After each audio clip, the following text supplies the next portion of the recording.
everyone, welcome back to my channel.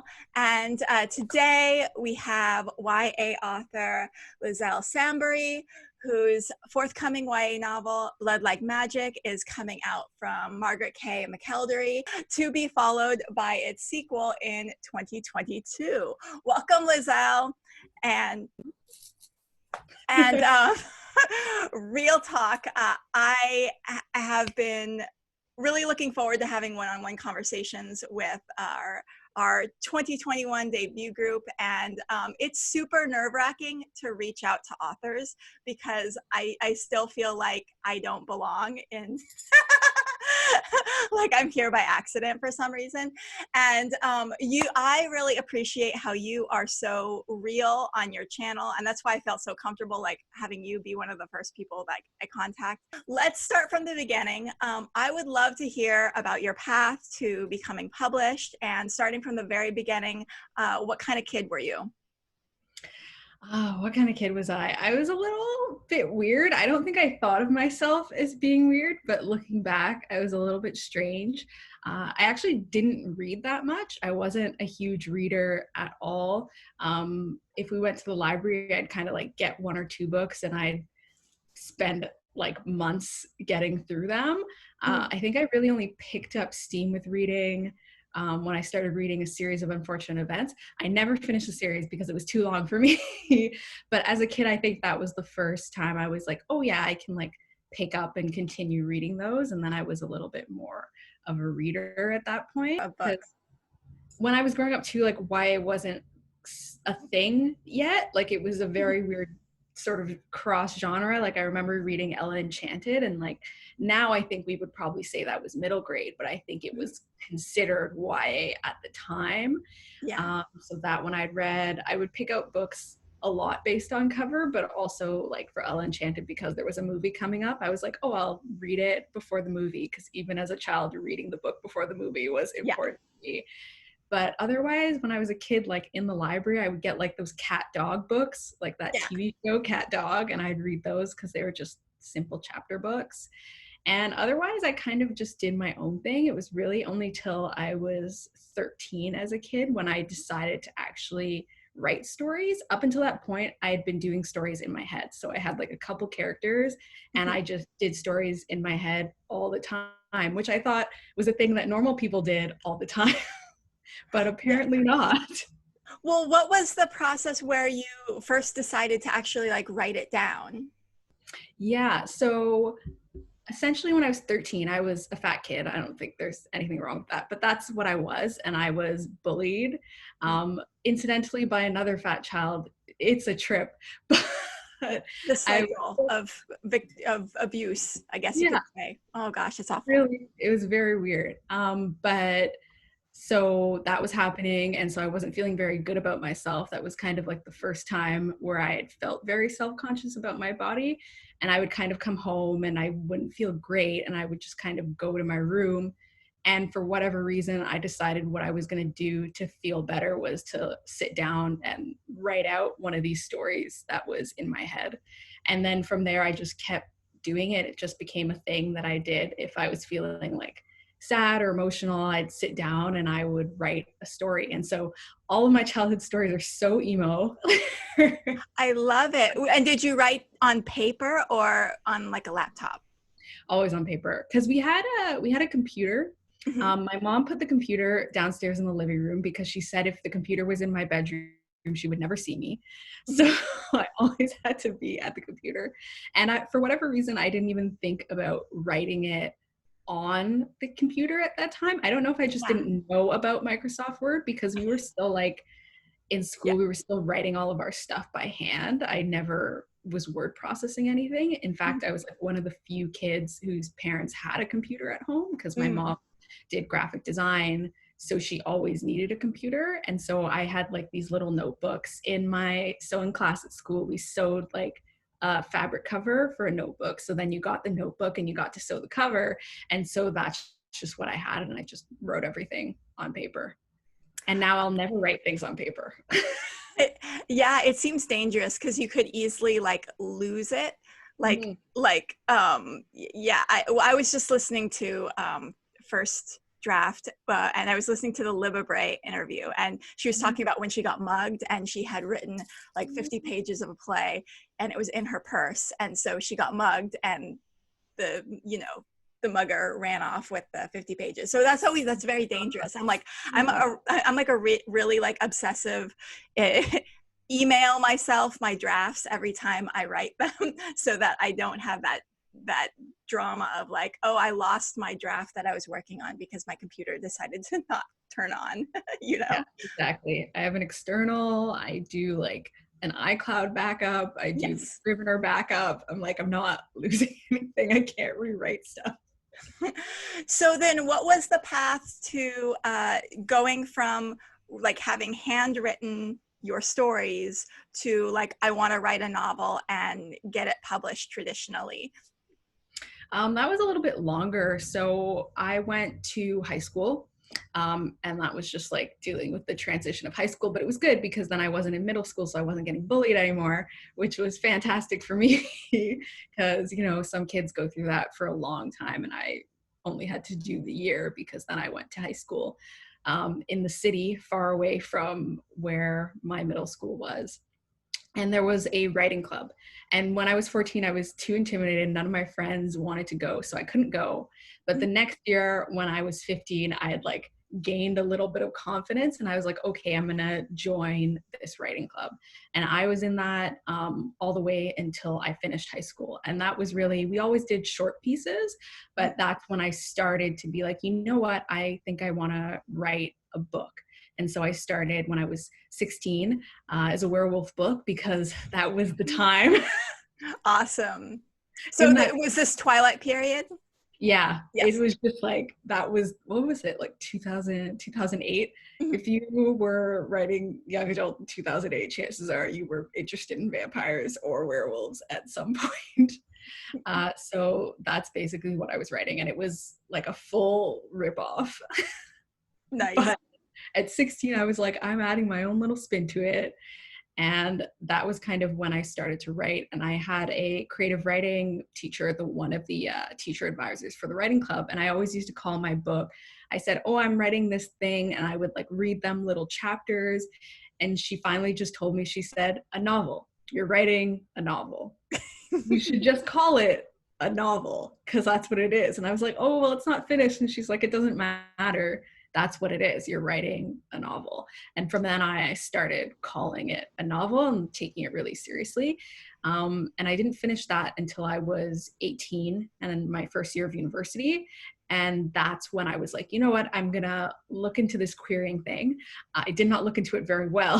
I did the lightest form of research possible, but I knew that I sent queries to agents. I bought that guide to literary agents that Writer's Digest puts out because at the time that was the best way to find information about agents. And it was expensive too. It was like a $40 book. So I was very serious in shelling out the money for that. And I researched some agents. I found the few at the time that were accepting email queries. And that was when I started to pursue traditional publishing. And were you, and then how long did it take from that phase to the book that you have now, which is Blood Like Magic? Oh, it took a while for me to get from point A to B.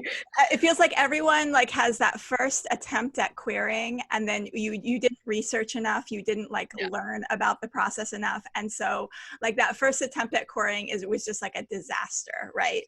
Yeah, it was so bad. I sent out 4 queries. They were horrible. I didn't follow any formatting. I did all the things you're not supposed to do. I like put in a sample of like a chapter. I like followed no formatting. It was just all over the place. So I sent 4 and nobody replied to me. And then because I was in university, I was just too busy. Like I was doing my schoolwork. And I was working part-time from my second year on.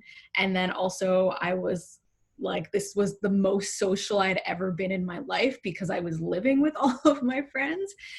And so I was a lot more interested in kind of hanging out with people and that sort of thing. And I didn't really read during that time either. I did very little reading, very little writing. And it was only when I got out of school So I finished 4 years of university, and then I did a year of college. Mhm. I know in the Oh, by the States, way, it's the same where did thing. you go to university and what did you study? I went to Queens. It's a university in like it's like a smaller town. It's smaller than Toronto, but it's Mhm. not like a small town per se. And I studied linguistics, and then I did a year of college at Durham College, which is in a smaller town. And that was for assistant speech pathology. So I'd wanted to be a speech pathologist, but I didn't quite have the grades to do the Mhm. master's. And so I had done the assistant position. And Okay. then it was just like really hard to find jobs. Yeah. Uh, it was just, and most of the jobs were working with children, and I didn't want to work with children. I wanted to work with adult stroke patients, Mhm. and those were in hospitals, so it was hard to get hospital positions. And I Yeah. ended up kind of doing something adjacent, which was mostly like a glorified, overpaid secretary position, which wasn't quite what I had wanted to do, but it gave me a lot of free time. And I actually ended up writing my second book at that job because I had had so much spare time, which was how I got back into writing, because suddenly I didn't have any homework to do, and I Yeah. didn't have anything to do after work.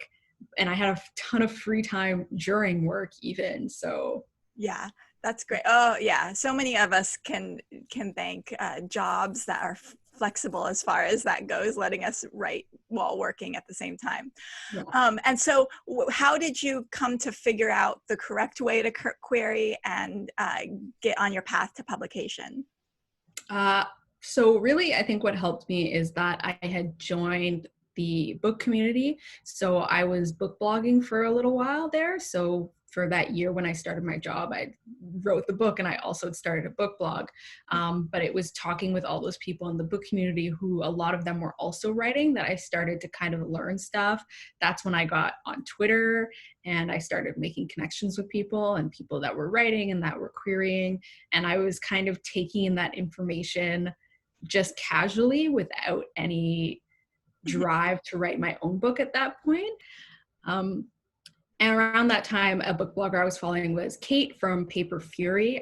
She is now the author of The Boy Who Steals Houses, and one more that I'm blanking on. Right? Oh, 1,000 Notes, something like that.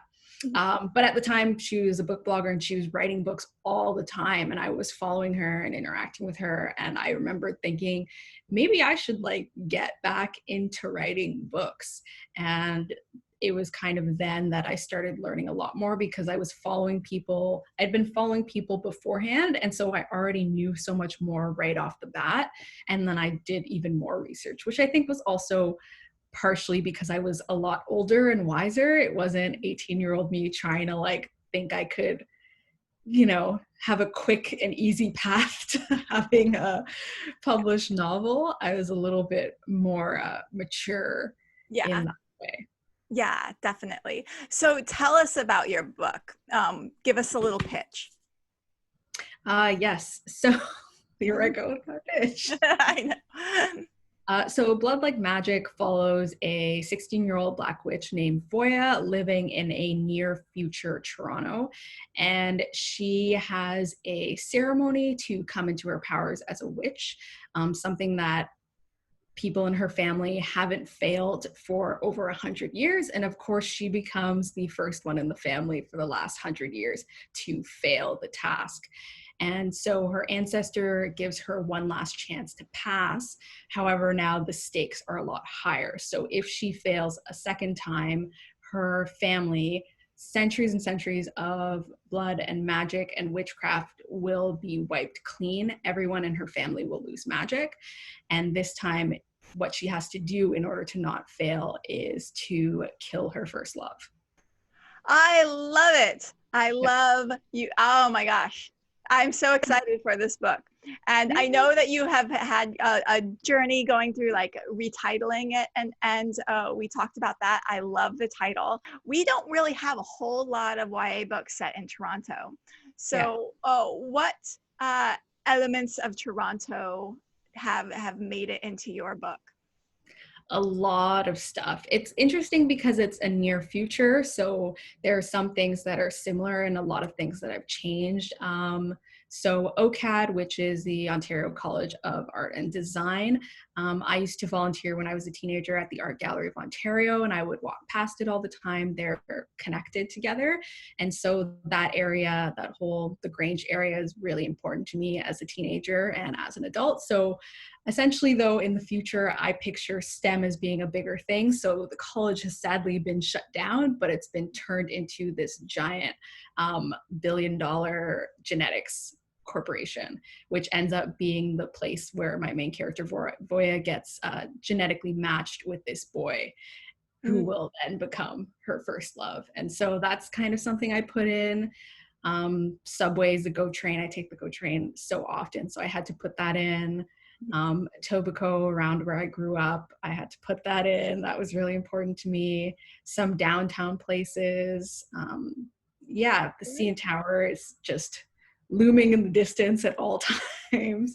But a lot of that stuff, I really thought about the places in Toronto that meant a lot to me now, and also growing up.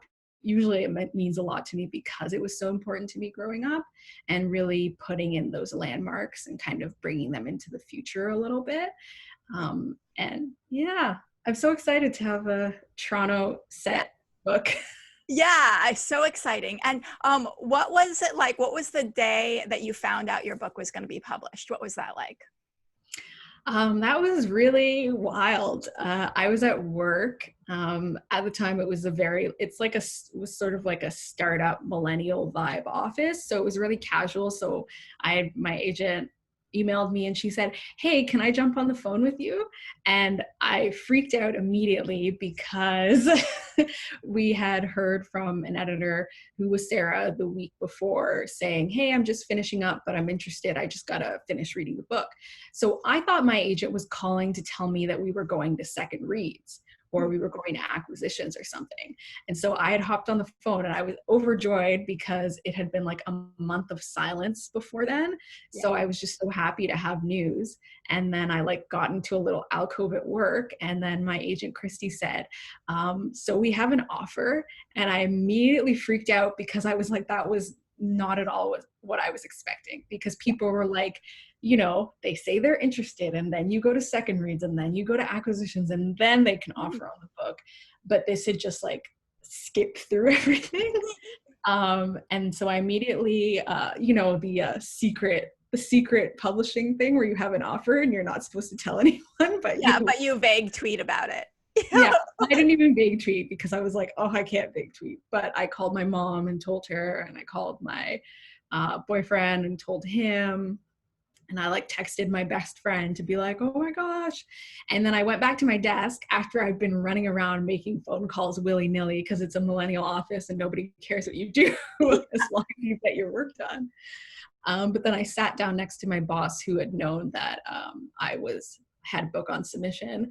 And I thought, oh my gosh, I've been running around doing all these secret phone calls. I was like, I wonder if she thinks that I'm farming out job offers, or that I'm going to leave or something, because I'm paranoid like that. So I was like, just so you know, I'm not doing phone calls because I'm trying to leave, but I did get an offer on my book, but you can't tell anyone, but I did.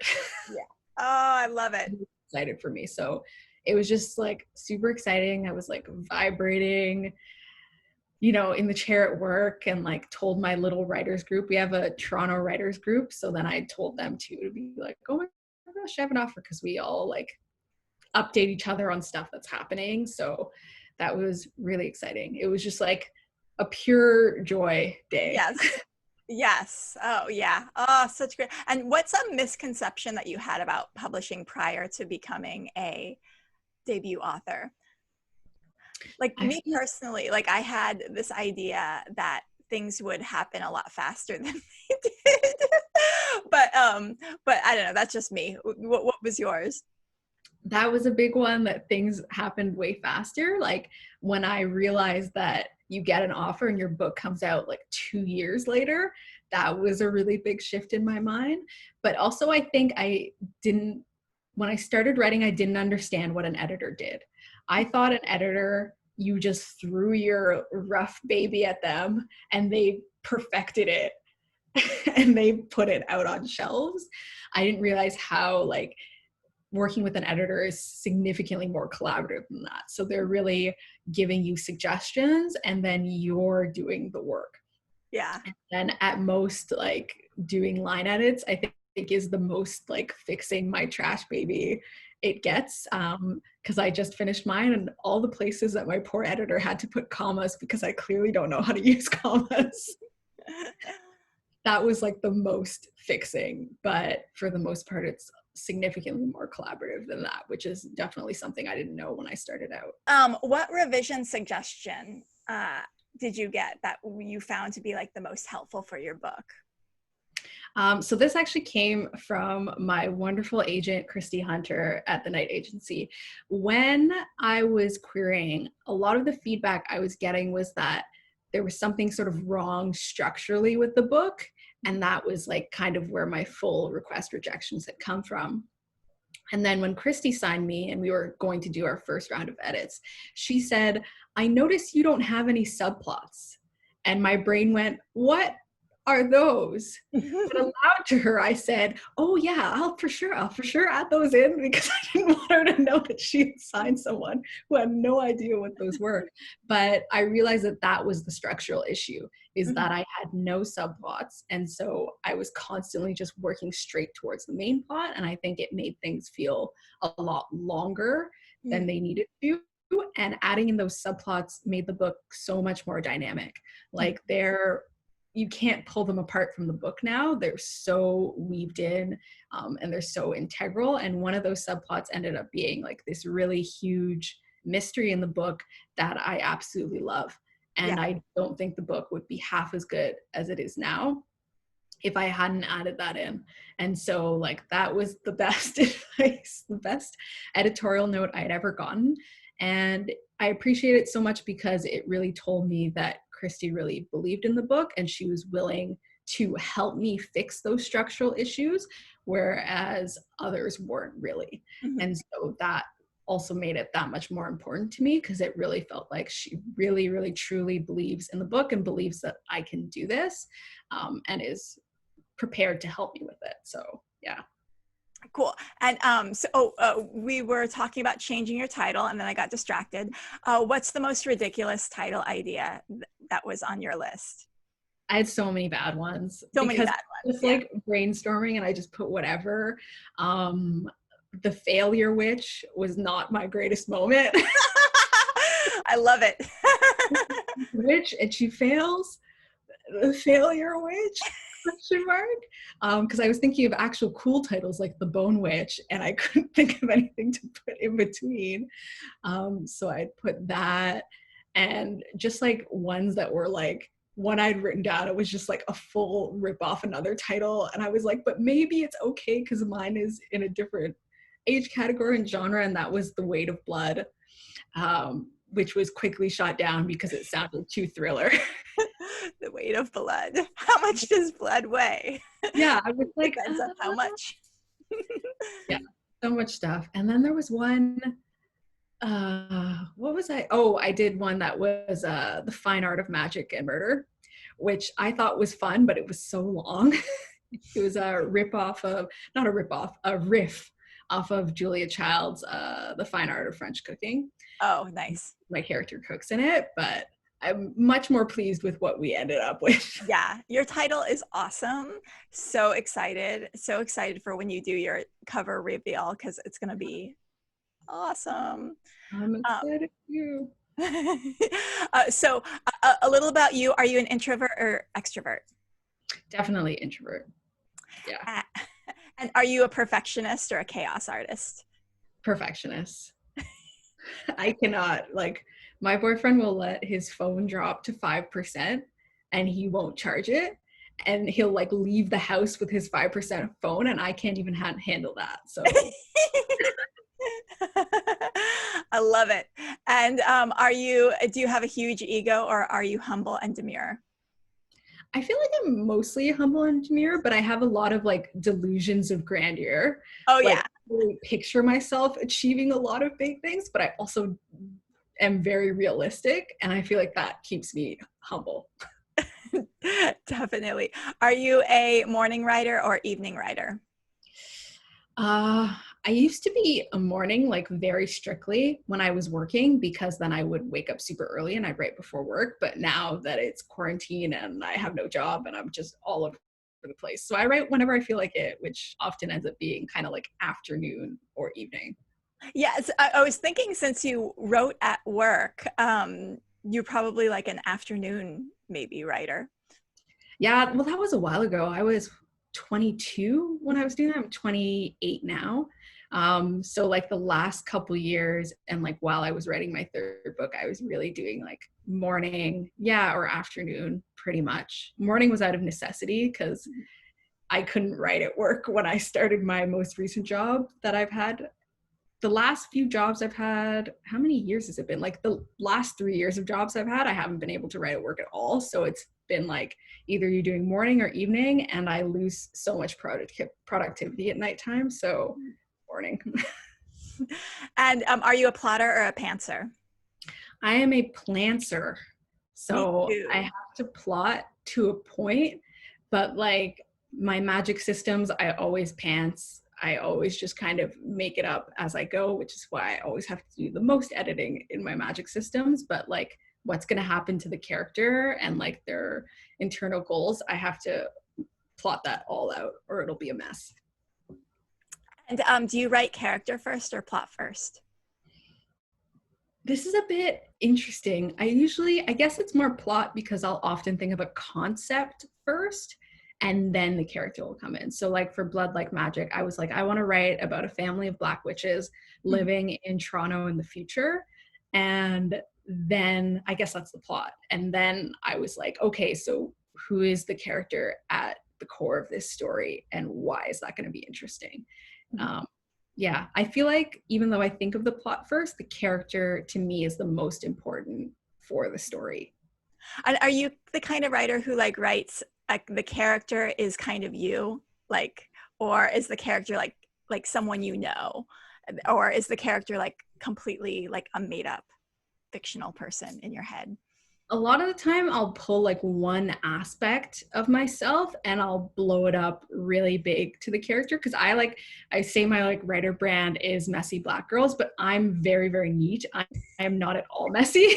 And so like for my main character in Blood Like Magic, she's extremely indecisive. And so I'm very indecisive, but not about like my future. Like I'm indecisive about things that don't matter. Like I'll go in the grocery store and I'll spend like 10 minutes in an aisle deciding between which soup I want to buy. Yeah, what soup? Yeah, exactly. But then like when I think of what I'm going to do in the future, I'm like, oh, I'm going to do this and this and this. And so essentially I created a character who is indecisive about everything, whether it comes to picking a soup or like what she wants to do with her life, and just push that up to the maximum in, now you have this big task that you have to do and you have to make a decision or all of your family will lose magic and that'll be bad. Nice. I love it. I love it. Taking your like your little character flaw and then adding stakes to it. And Yeah. that's becomes a book. And what's your favorite step? Do you like drafting or revising? I like drafting so much more. Drafting, I feel so free because no one has seen the book yet. And so even though I'm like adding in things and I'm like, this is kind of not that great, the core of it is good. And I can like add in little scenes that I think are fun or funny. And I can just enjoy it holistically before anyone has seen it to tell me what to fix. Yeah. And that's why I like drafting so much more.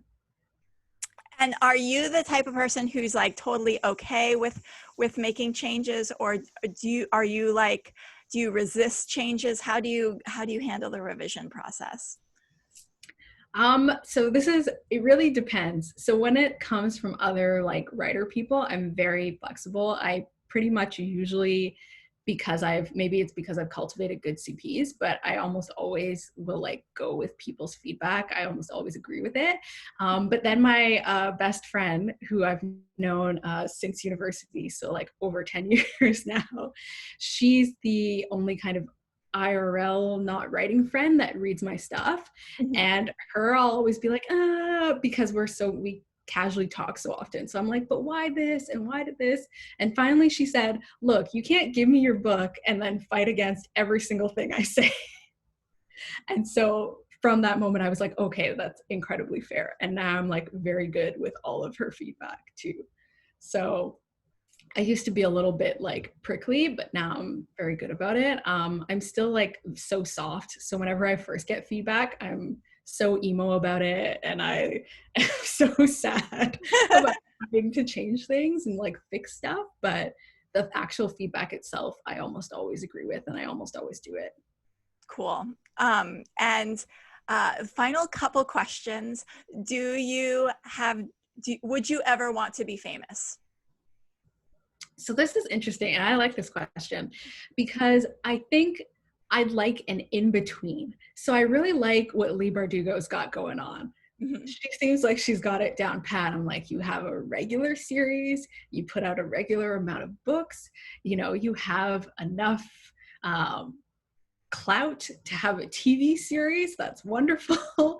But you still have enough sort of humbleness to still be accessible to people and to still like talk to people that read your books and to like be out in public with everyday people and not have to like be mobbed by anyone. And I think that's really what I'm aiming for. That would be wonderful.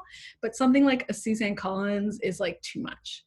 Yeah. Because that's so much pressure, and it feels like you just get like boxed into doing one thing forever. So like a Leigh Bardugo or like even a Margaret Atwood is pretty chill. Yeah. I really like what Tiffany D. Jackson's got going on. She's doing Yeah. just regular books, and you're well known enough, but not too well known Yeah. that your life is disrupted. Yeah, like it. And if you were to wake up tomorrow having gained one non-supernatural quality or ability, what would it be? Teleportation, 100%, just for traveling. I said non-supernatural. Oh, non-supernatural. So quality or ability. So like maybe a flaw that gets remedied. This is very good. I'll have to rethink about this because I clearly glossed over. Oh, no problem. Like photographic memory is not supernatural, right? Some people just are born with photographic memory. I have an answer. Oh, what's your answer? I would love extreme patience. Just That's a good one.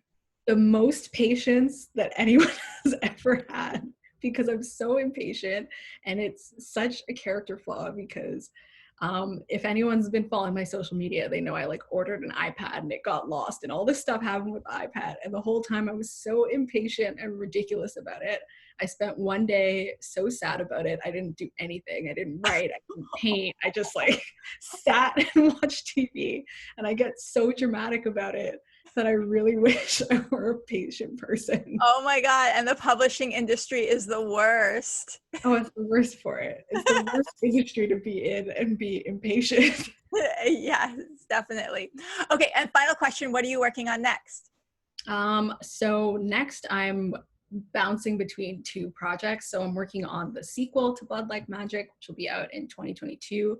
And then I'm also working on a young adult fantasy horror book, which I'm setting in a small rural Northern Ontario town where my boyfriend is from and where I lived for a year and where I'm quarantining right now. I'm kind of bouncing between those two projects and hoping to go on sub with the horror next year. Awesome. I'm excited for those. And thank you so much for being on the channel. It was so great talking to you. You guys can all check out Liselle on social media. I'm putting all your social media links down below, and your Goodreads, add Blood Like Magic to Goodreads. Check it out when it comes out next year. Thank you again, Liselle. It's been great talking to you. Yeah, thank you for having me.